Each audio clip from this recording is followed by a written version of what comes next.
For our alternative car, we could have been all sensible and just stuck to budget.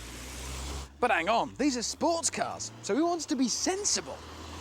So we threw the budget out the window and went just a little bit crazy. With this, the Honda S2000.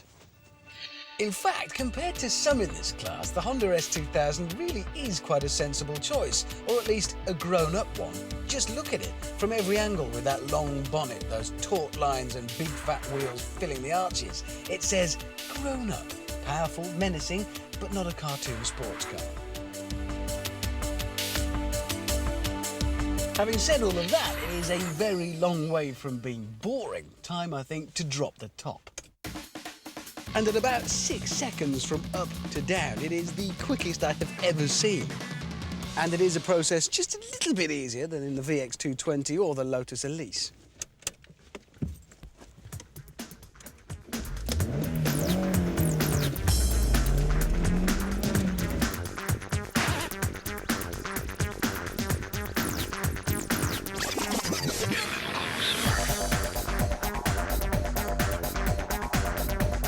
At around £27,000, we have gone a bit balmy with the money, certainly compared to the others.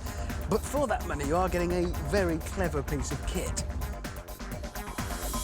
Honda have gone for a very high-tech approach to the Roadster. So yes, we've got a traditional layout, 2 seats, long bonnet, rear-wheel drive, but up front is a very clever engine.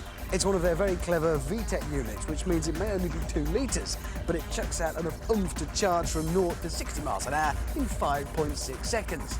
Rapid. Most of the power is to be found lurking at the top end of the rev range. And when I say top end, I'm talking, according to this rather nifty electronic rev counter, about 9,000 RPM. That's bike terms.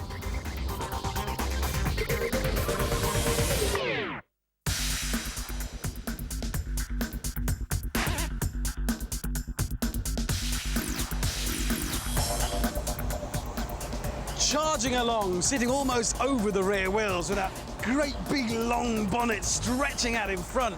You really do get that proper old-fashioned rear-wheel drive Roadster feel. Ha ha!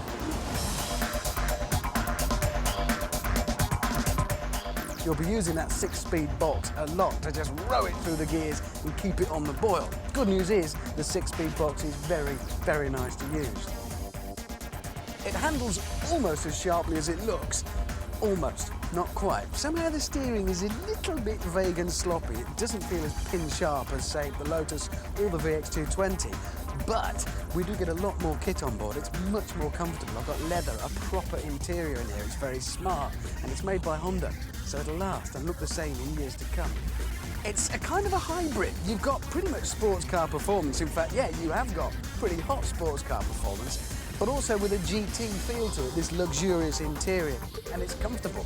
The ride is actually soft enough, you could drive this to the south of France, though you'd probably have to send your luggage ahead, because there ain't no room for it on board. Goody storage space. But then gargantuan compared to some of the others we've looked at. So with the Honda S2000, maybe you can have a Sportster that you can convince yourself, somehow, is both fast and sensible. No doubt Richard enjoyed driving the S2000 with those performance figures, who wouldn't? It's very quick to 60, and that 2-litre VTEC produces an engine note that even Ferrari would be proud of.